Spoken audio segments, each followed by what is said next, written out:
The suspect did take the I-430 South exit and is now heading directly towards the second officer. Thinking fast, the officer drives his cruiser over the median in an attempt to make a blockade on the highway. 430 southbound.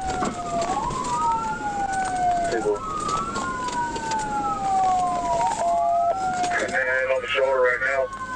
430 south, get ready to 12.